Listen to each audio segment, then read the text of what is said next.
welcome to our conversation this morning. My name is Kate Charters and I'm the chair of SEGRA, which is the acronym for Sustainable Economic Growth for Regional Australia. And SEGRA is recognised as Australia's most credible independent voice on issues affecting regional Australia. It's been wonderful to be conducting this series of webinars or conversations, and we've been doing this now for 10 weeks, so it's been great to have this opportunity to bring together people who live, work and invest in regional Australia to look at the issues and challenges arising out of COVID-19. And now I guess we're at the point of well and truly looking at the recovery stage. I'd like to particularly welcome our two guests today. We welcome Rod Hillman. Rod Hillman has a long time involvement in tourism and protected area management and education, with lengthy stints as a tour operator, so very much at the practical level. He's also been a national park manager and a teacher all over Australia. He's been involved with the Ecotourism Australia as a board member since 2001, and more recently as the Chief Executive Officer. The other, an interesting fact of Rod's life is that he spent 4 years in Papua New Guinea managing the Kokoda track. So welcome Rod. The other person that I'd like to welcome to today's seminar is Angus Robinson, who's the Co-ordinator of National Geotourism Strategy. Angus is a minerals exploration geologist by training and a long-standing member of Ecotourism Australia. He's engaged in eco-tour and geo-tour development through his business Leisure Solutions. For the past decade, he has championed the development of geotourism in Australia, and in the process has built strong links with the Greater China region. So welcome to you as well, Angus.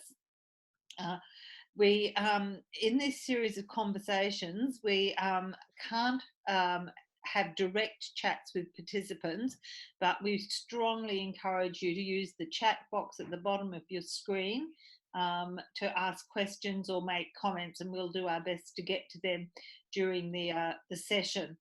At the moment, there's already one chat up there, and that's a link to the communiques and recordings from our previous webinars. The recording of this event will be available on the SEGRA website on Monday, and as I said, at the top of the chat box there's a resources page. So as COVID-19 pandemic plays out across the world and Australia acts to address the evolving situation, SEGRA wanted to provide a forum where people who live, work and invest in regional Australia could advance the issues impacting on regional, rural and remote Australia.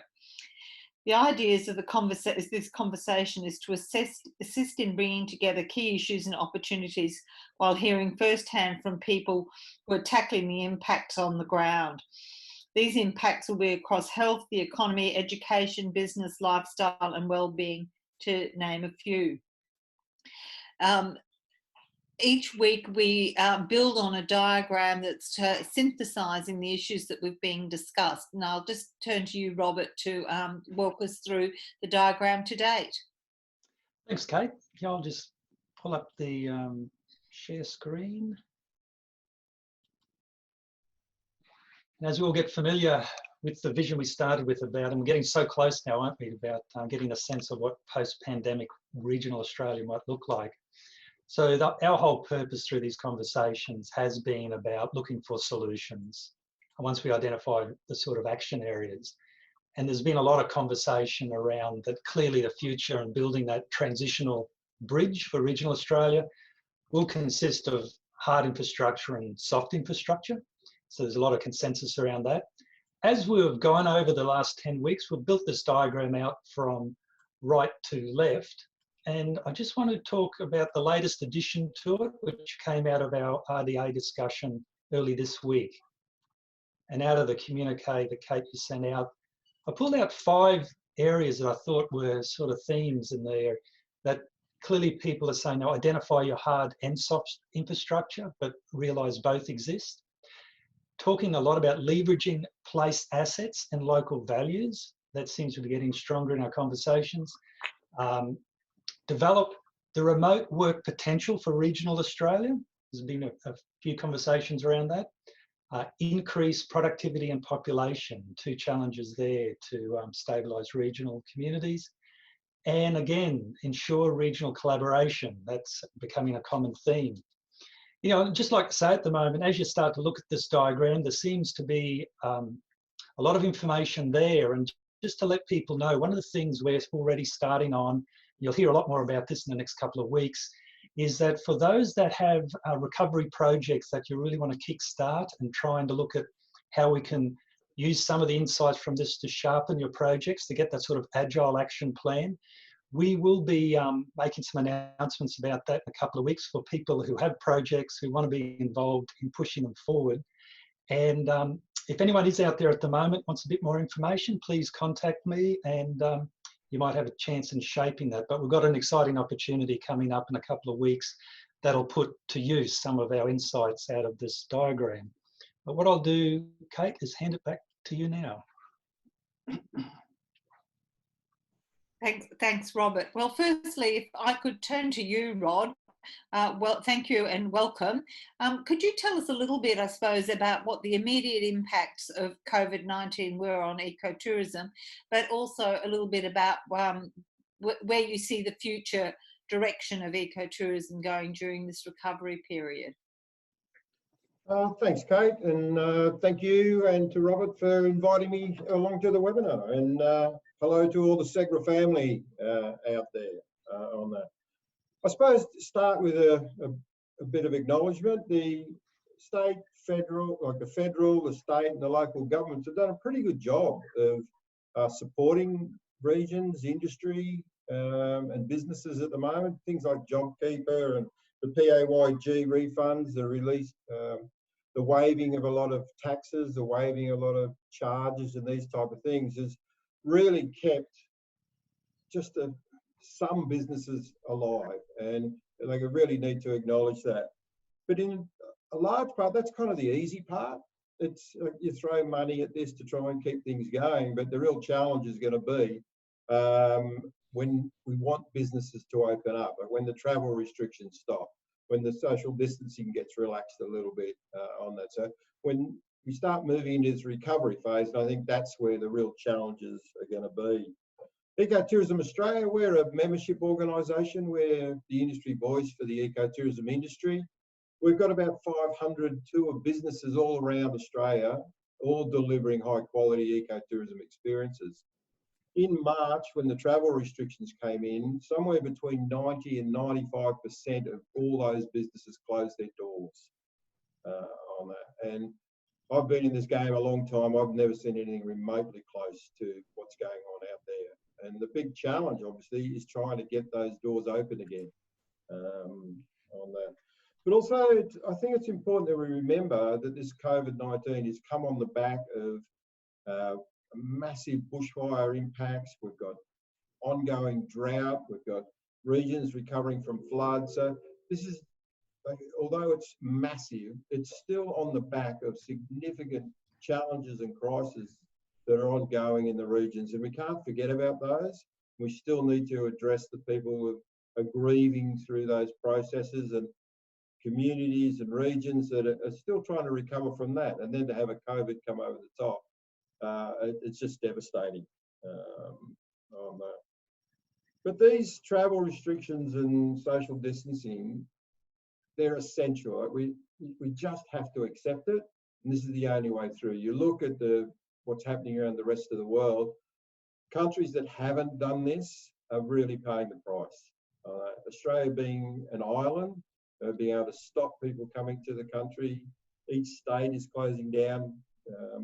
Some are reopening now on that, but that's allowed us to really get on top of this situation.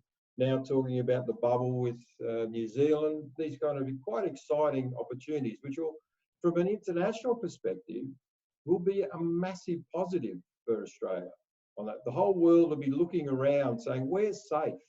Where is a safe place to go?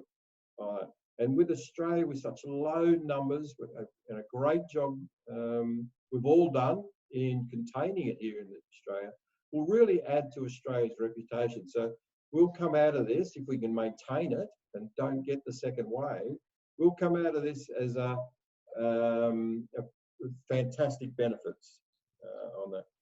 Other things that's interesting is that we work really closely with regions through our destination programs, the destination work on that, and each region seems to be taking different approaches. Like from a spectrum, you've got one end where just hunkering down and just looking after themselves and not engaging, just trying to get the house in order and not spend anything, just hold still and wait to see what comes out. And then you've got right through to the other end where you've got some regions that are really diving into this opportunity, saying, oh, look, we'll probably never get an opportunity like this again, where we can look at everything we do, we can redefine who we are and who we want to be on that. So investing in their strategies, investing in their sustainability, investing in all parts of how they manage themselves, how they see themselves, and who they want to be into the future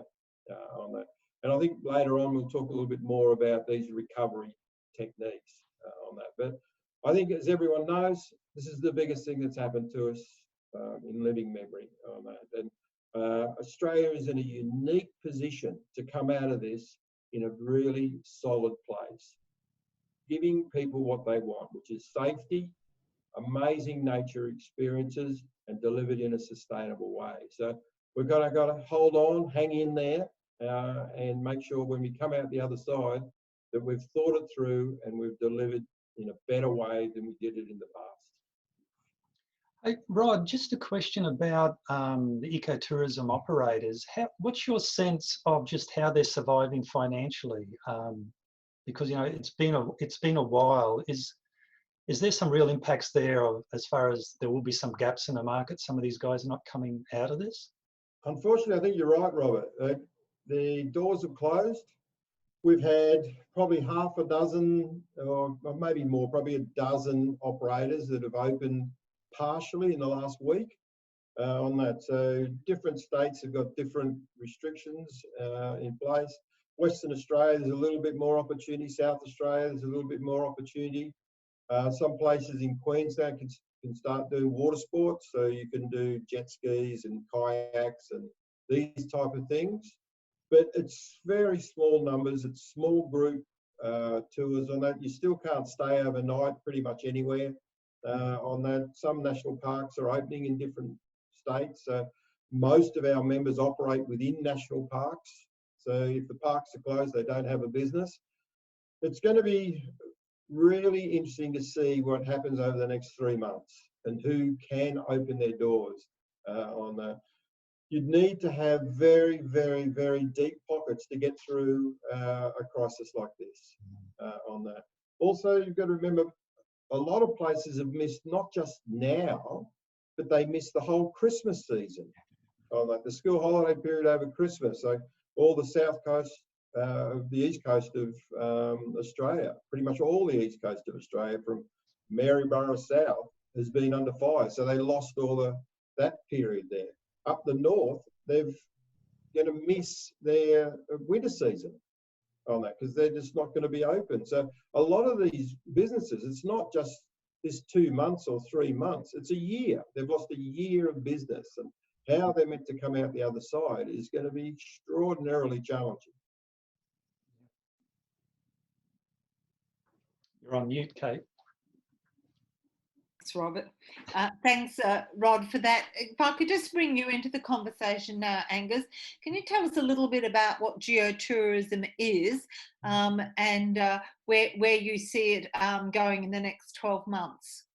Indeed. Well, next 12 months, next few years, one would hope. Geotourism is holistically based, nature-based tourism, incorporating the elements of the sky. That's where astrotourism comes in. Landscapes, geology, flora and fauna, and culture. And the culture, of course, is both Western culture and Indigenous culture. So it's experiential tourism, place-based, and serves to provide a total experience for interpretation of the place for the traveller. Geotourism is very heavily developed overseas, particularly in China, Europe and the United States. And we believe that geotourism will be able to drive regional tourism, and that's been the position of the Australian Geoscience Council, because we think that if we can enhance, as Rod's been saying, the focus on nature-based tourism, that we can help regional development offer a new product. In that sense, I think the one thing that's going to happen in the next 12 months, there'll need to be a focus from promotion of tourism to new product development. It means a way in which tours, destinations can be changed to meet the changes in the market, but it also will need to have product development across the travel and the hospitality elements of tourism. Angus, that impact, particularly travel, what are your thoughts about self-drive, how that might transform with sort of the impact of COVID? Well, the situation of self-drive tourism, particularly in Queensland, that has been started to be developed as one of the emerging opportunities. But if we look at what's happening in China and the research that's been undertaken, particularly by McKinsey, of trends in China as tourism starts to be planned for the September-October period, the market is showing the emergence of self-drive tourism as being the predominant driver. In other words, there's a distinct move away from group tourism or tourism that is led.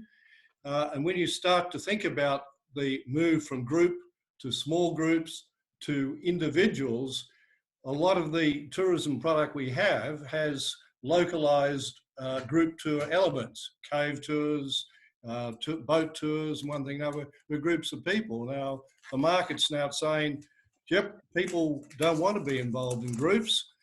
They need to be involved in self-drive situations, and certainly in very small groups. So we'll see a major change in that regard. Australia has a lot to offer in self-drive tourism. And the question we need to ask ourselves, if people get involved in self-drive tourism, how can we improve the quality of the experience by adding more elements to it? But also, can we provide them with the digital information that they need, particularly for the market of North Asia, to be able for them to be able to self-interpret? You're on mute. Sorry, we've got a couple of questions here, and interestingly enough, they're almost coming from diametrically opposite positions. One is from Yvonne, pointing out, which I think Angus and Rod have both alluded to, is that for many areas in remote outback, that there's been 18 months with no real business. And that by the time we get over COVID-19, it's going to be summer again. And I think that just highlights the difficulties that tourism operators have been faced with in the last, as Yvonne suggests, 18 months. So thanks, Yvonne, for that comment. And I guess our best wishes go out to all those businesses, and we recognise it's a very difficult time. The second question, which is, I'll throw to you, Rod, first, is from Gary, who is pointing out that there seems to be limited discussion on the model, in the models on two aspects, capacity and regulation, and I guess overloving various destinations. Can you tell us a bit about your quality control mechanisms or quality assurance mechanisms, and how you respond to destinations that might be overloved? Yeah, well, thanks for that. It's a really interesting discussion. 3 to 4 months ago, the biggest discussion topic in tourism was this thing called over-tourism, where we had the pictures of the big cruise ships pulling into Venice and places in Barcelona, and photos of the Blue Mountains and Three Sisters and the Great Ocean Road and places like that. So now we're talking about under-tourism. Yes, that's right. So I think the market is actually going to dictate this. So people, when they come back, they're really going to be looking for experiences that are focused on safety. On that, this has been a huge wake-up call to the whole community, like all people on that. So everyone, not just in tourism, in every business, they're going to have to be cleaning things a lot more. They're going to have the distancing involved. People will not be seeking out experiences where they know there's going to be lots of people on that. Big concerts, big events, high visitation sites where you've got to crush in together, or you've got to line up for ages to get into things on that. So it's almost going to become self-regulating on that. So all the research shows that people are not going to want those type of experiences. But after saying that, like you look at the photos coming out of London, where the Prime Minister said everyone back to work, and all the trains were chock-a-block full and people were crushing into each other. So it'll be interesting to see what comes out. The research is clear in saying that people will be seeking more remote experiences. They'll be seeking safety. They'll be seeking wellness. They'll be seeking health options. They'll be seeking these type of things on that. There's plenty of really good models out there of how to manage this over-tourism, how to deal with crowding in places, especially in protected areas on that. So you go back 20 years even, and you've got limits to acceptable change on that. You've got recreational opportunity spectrum planning. You've got all these different things, which are quite, most park agencies use them, and I can't see why they're not introduced more into non-park settings. They would work just as well in these type of things. But also it's an opportunity for regions to really get on the front foot here and saying, if you want to have the experience that you're looking for, so this experience where you can engage with your family on that and with your friends in small groups, have amazing experiences, meet real people, have real experiences, that's where regions can step up now, because the majority of Australians live in big cities. They've been locked in their houses, locked in their apartments for a couple of months now. So they'll want to get out and they'll want to not be crowded around. Can you tell us a bit about your accreditation scheme, Rod? Absolutely. So we've got accreditation programs for businesses, the main one being a program called Eco Certification, which is really if you tick all the boxes and follow the programs, you're delivering true ecotourism. So in that, it talks about group size, it talks about the experience, it talks about how you work with people on that. We also have the relationships with all the park agencies in Australia, where all the park agencies have reward and recognition programs where they'll say, if you have eco certification, we'll give you longer licenses, we'll do all these things. So in that way, it's modelling behaviour for tour businesses on that. So it becomes, if you're a tour business owner, you are much more likely to follow the principles of ecotourism, which is not these massive big groups crunched in together on that. We also work with regions, and I'll talk further about this later on, but working with regions to develop and deliver and create a business environment where sustainable tourism thrives on that. So business people are smart, and if they see that the business environment encourages them to do certain behaviours, then they're more likely to do it. And again, if it's rewarded. So all these certification programs and the trainings we do and the conferences and all these different things encourage businesses to follow principles of sustainable tourism on that. Now, the sustainable tourism is just a shorthand way of saying run a good business. Run a business that delivers what your customers want. Kate, I just wondered if I could add one perspective of COVID, which will have an impact on tour operators. When I say tour operators, those people that organise package tours. All tour operators, of course, have a duty of care in health and safety. And when tours are structured, it's particularly to meet insurance requirements, you need to do a risk assessment analysis so you can actually undertake action to ameliorate any problem that might arise. The problem with COVID is it's such an unknown quantity that can, jump at a tour group out of one of the tourists, or it can be something that could impact on a accommodation place in an area in which you're heading in a remote area, and throw the whole logistics of the tour out of balance, and becomes a very high risk proposal. So one of the things I think will happen is that tour groups, major groups, will disappear largely because of the high risk involved, until we get to a stage in Australia there is an accepted high level of confidence that this problem is behind us. That's why I think the evolution of tourism over the next year or two will be towards very small groups and self-drive. Yeah, I'd like to pose a bit of a question here, because I see some of the comments coming up in the chat box, and there's this thread here about resetting our product in a way that the comment about self-regulation really isn't a solution. And I wonder, coming out of COVID, because we've still got climate change issues impacting on our environment, sea levels, a whole lot of things, really, really serious issues there. It is about certainly a reset of the market, but I do wonder if we need a new narrative, a new leadership around really deeply thinking about what a tourism product is, a sustainable tourism product, as we're shifting with a number of these other forces like climate change. And I wonder if it's often the case that unless there's that leadership or discussion and product development, we may continue to more exploit the environment, even unintendedly. I'm just wondering, maybe start with you, Rod, about that. Do we need to step up a bit more in the narrative so we do set a product that truly is sustainable? Absolutely, absolutely right.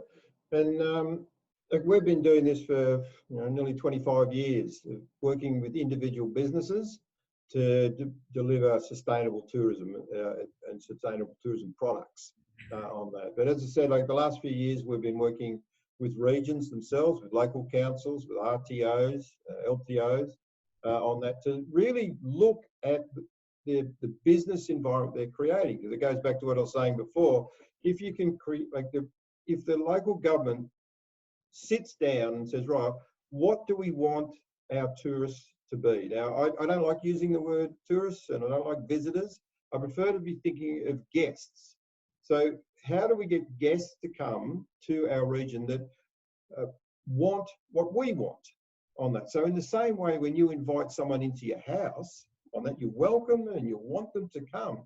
But you've got a couple of rules on that. Like when you come into my house on that, you're very welcome. We'll have a drink, have a great chat on that, but leave your shoes at the front door and don't smoke inside the house. But apart from that, have some fun on that. So I think what's happening now with this sustainable tourism movement and this way of doing is that communities are saying, well, hang on, what is the kind of guest that we want to come to our region? Let's start thinking about who do we want to come. It's not just this visitor economy where we'll take anyone. We just want numbers. That's not what it's about. It's about quality on that. So who are the people we want to come on that? And what's the contribution that we want tourism as a sector to make to our community on that? Now, where it works really well is that the local government entities have talked to their community. So what are the kind of benefits they want? So, and you go back to the over-tourism discussion on that. So what is over-tourism in Sydney is nothing that's in Alice Springs or in a regional community. To some community members, it's because it's over-tourism when I can't park outside the cafe. On that. That's over-tourism to me on that. It'll vary on different things. What kind of behaviours, what kind of contribution do we want guests when they come into our region? We want them to use our facilities. We want them to use our other businesses on that. We don't want them just to come in, flop on a beach, don't spend money and go home on that. We want them to get involved in what we do here, make a contribution on that. And this is the real opportunity, I believe, right now on that.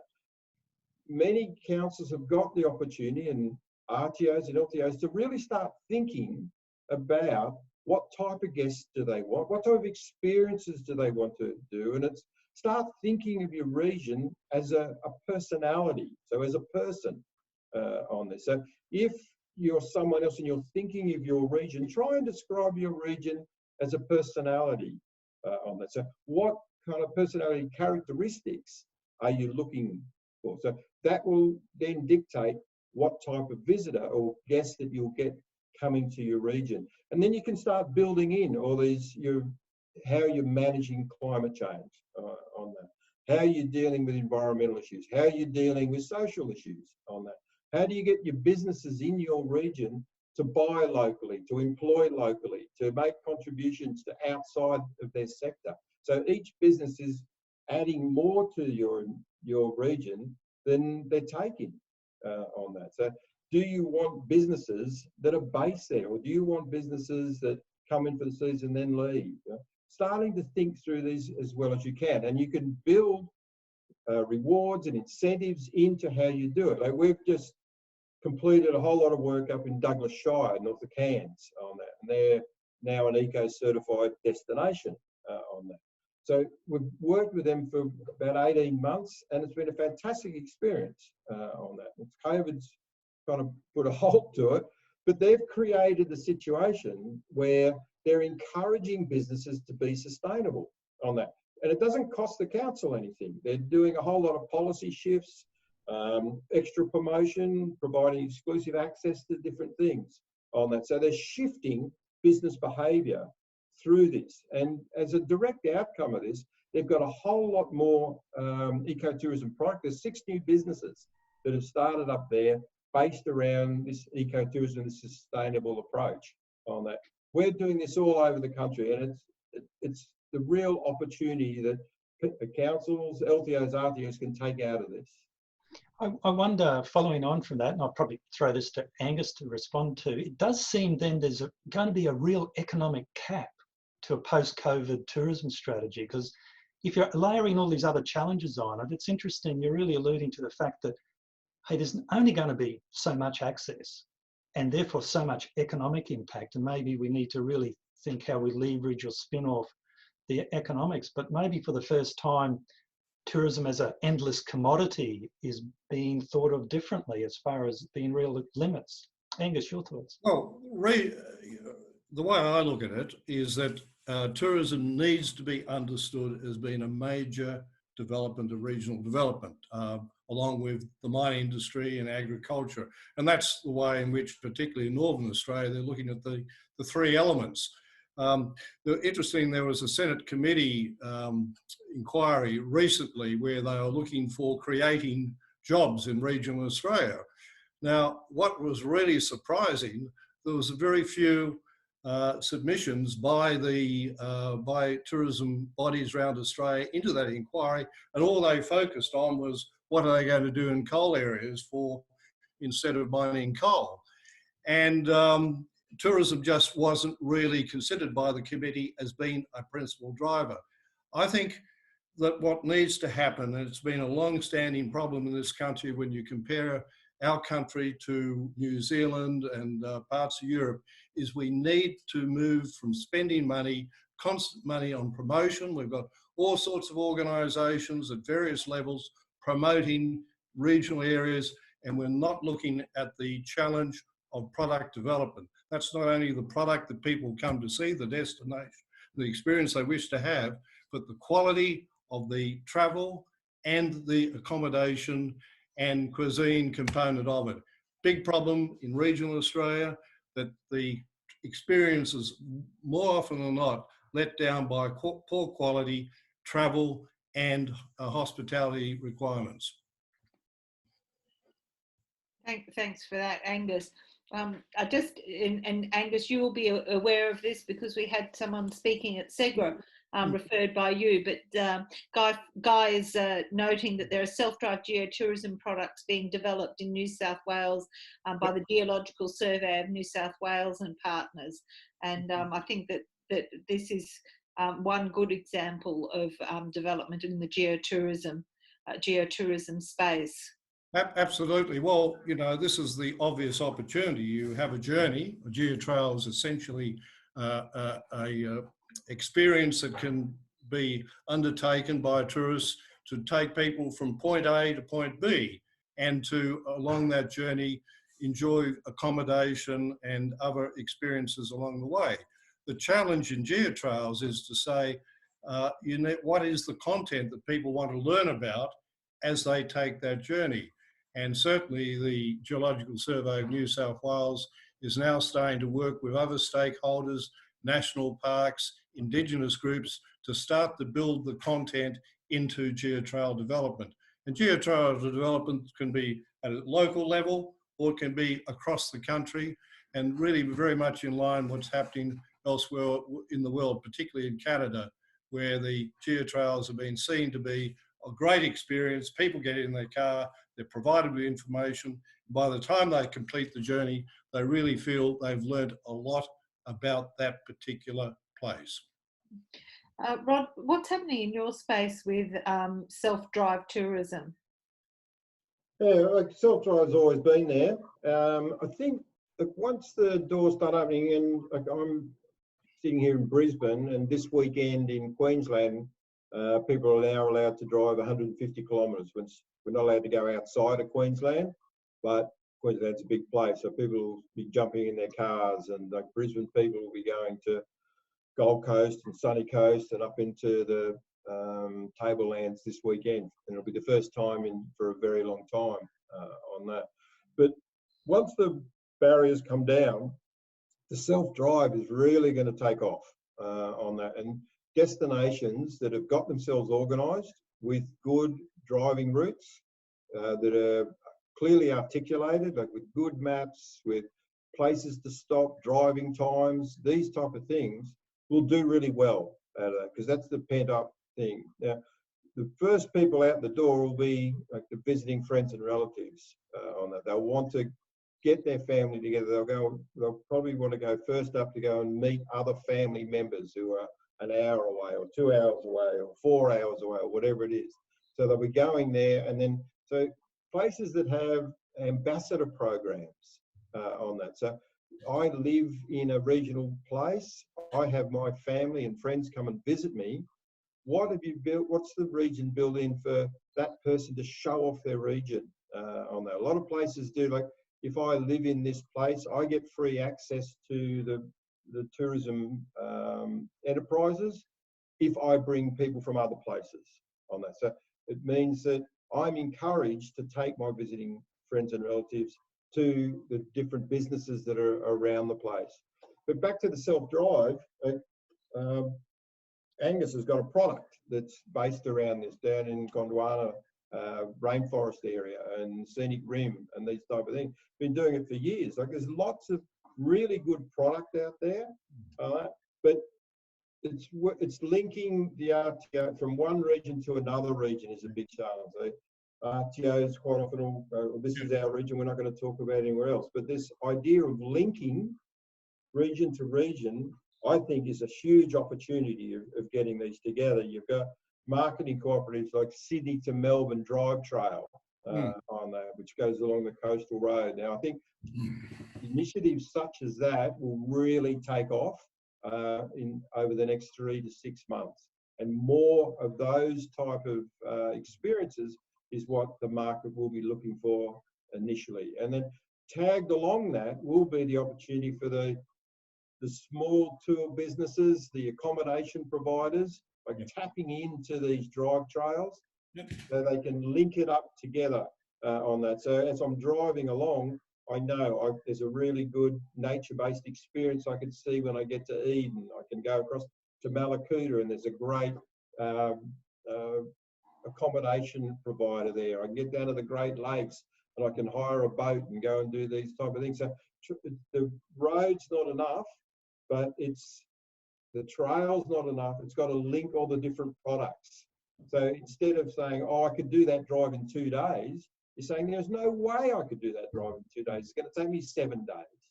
So it's all about, it comes back to Robert's question before of this, the economic cap. I think we need to shift to a quality versus quantity approach on that. Instead of getting 100 people and making $1 out of each of them, let's get one person to make $100 out of that person. Invest in that person. Make sure they have the best experience on that. They'll stay that bit longer and they'll spend a lot more. So I think this, as Angus was saying, this shift to quality. People will pay for quality. When we come out of this COVID, there's actually quite a lot of families that have still got 2 incomes on that. They haven't financially, they haven't been impacted by this. But what they have been impacted is they haven't been able to spend their money on that. They can't go out for restaurants. They can't go on holidays. They can't do anything. So they're cashed up. And these people are going to want to have good luxury experience. So it's not everyone who's suffered from this. Bad time to be a tour operator, but a good time to be in a whole lot of other industries that haven't actually been directly impacted. They're cashed up, and it's our obligation almost to help them spend that money. I've just got one question to follow up on product development. It's come up when we're talking about the Cairns guys and it's this, you know, the mood for localism and experience and quality you're talking about. Now, Rod, and I wonder, from an ecotourism point of view, do you think now's the time to broaden the ecotourism product in the sense that it's ties with local food, you're talking about local accommodation, the experience. Is the future more a collaborative product development instead of these siloed sort of special sort of tourism products? What are your thoughts on that? Absolutely. So all tourism products should be sustainable. That's the bottom line on that. So when we're talking sustainable, all we're talking is that you make a quid. Like if you set up your business and you do not make a profit, so you shouldn't have started your business in the first place. It's got to be financially sustainable on that, absolutely fundamental. You need to be contributing to the environment, so the natural aspects of your region. So you're not impacting. It's not enough just to not make damage. You need to be, from your activities, improving that on it. So you're contributing in a positive way to the environment. From the social side of things, how is your business making your community better? You know, employing locally, buying locally on that, taking the step out, working, you know, volunteering at your local school, all these type of things, making your community, the social side of things, better, and looking after the culture. Do you know who the traditional owners in your area are on that? Have you had a discussion with them on that? So looking at that, and that's what the sustainability is on that. So then you have your niches coming up the top, whether it's geotourism or ecotourism or whatever it is. But if you start from that sustainable tourism basis on that, the product will be better. Your business will be better. Your business is much more likely to be successful on that. So in times that are tough like this, the community will support the business that has supported them on that. And that's what's going to be really shown out when we come through this crisis. There is businesses in your regions that haven't really pulled their weight by contributing to the well-being and the sustainability of your region on that. There'll be other businesses who are invested heavily. Like they're really working hard. They're employing all the local people. They're really part of the community on that. They're the businesses that are going to be supported to get through this on that. So sustainability is just good business on that. So I think the product development is the opportunity to get more businesses managing in a sustainable way, and then coming up with, you know, what's special about your region? What's the food? What's the natural attributes? What's the cultural attributes on that? And the cultural is the Indigenous culture, but also the non-Indigenous cultures here. So it's all these things and making your product different to everyone else's. And that's the secret to success.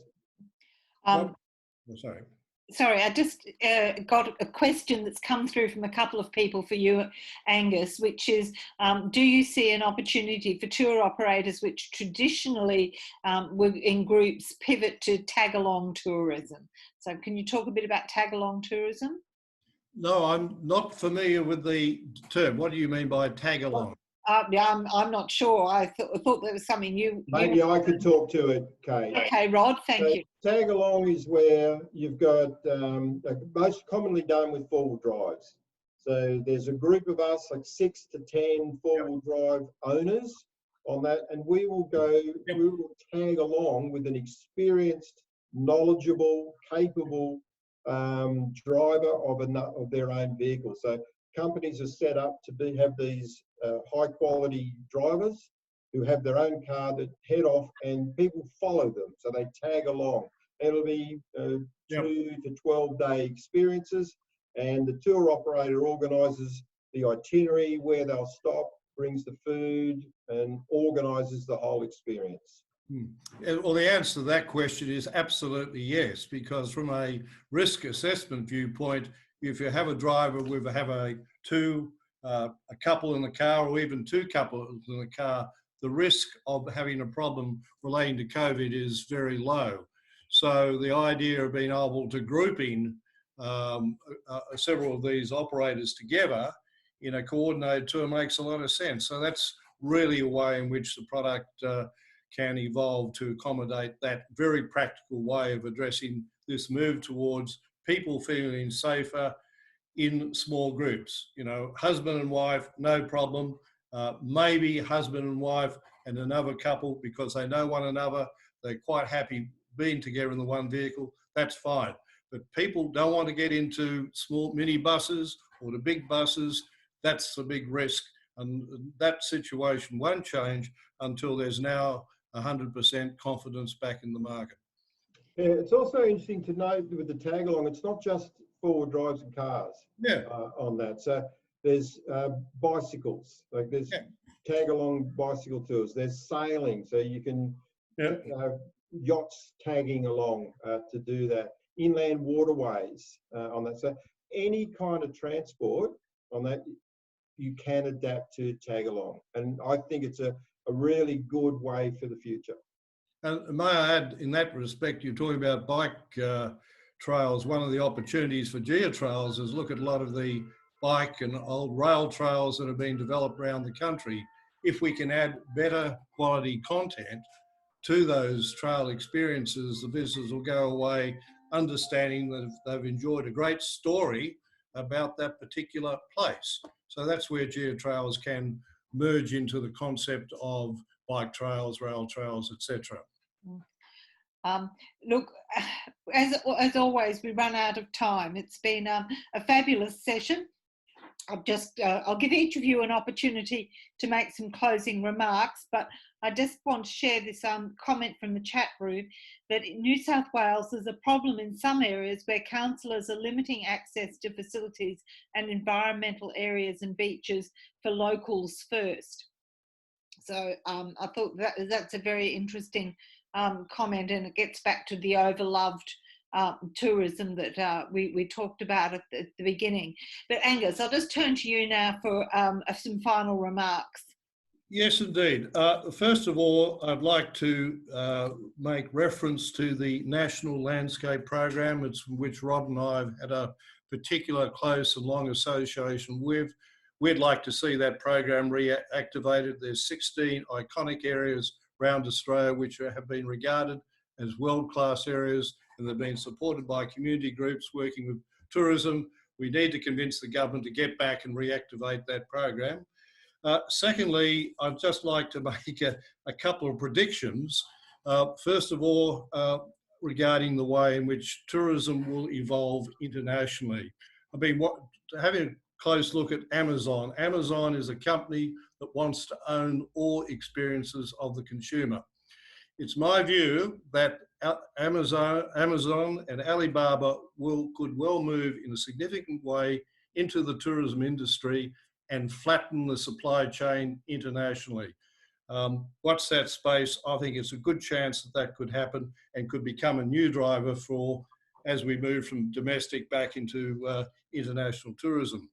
The opportunity to work with New Zealand, I think we share a lot with New Zealand, and there's a lot of opportunities by working together as an Oceania product to attract people from around the world to come down to Oceania and visit Australia and New Zealand. Both countries have fantastic nature-based tourism, which from the viewpoint of work that's been done in the China region, people are looking for nature-based tourism. They're looking for open spaces, fresh air, and I think if we can look at that bubble of New Zealand as being a major co-marketing opportunity, it could well do our product good.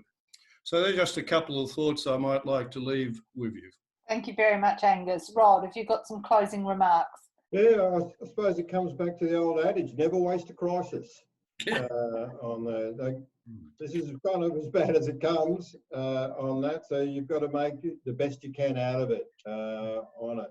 It's an enforced hiatus on that, so it does create this opportunity on that.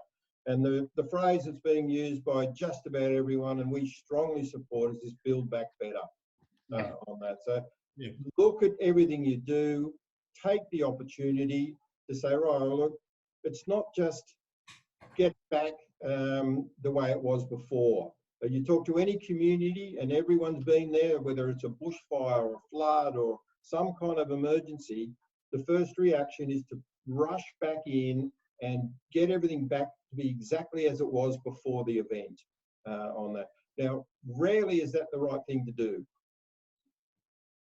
What actually is the best thing to do is to actually reevaluate. The world has changed. When you come back, you're going to have to do it in a better way. Right. So take the opportunity, build back better. And thank you very much. Anyone wants to work with us, we'd love to hear from you.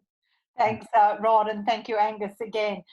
Well, we'll have to wind up the session now, but next Tuesday we have Anthony Hogan speaking with us, and he's talking about beyond crises, parameters shaping the viability of regional communities.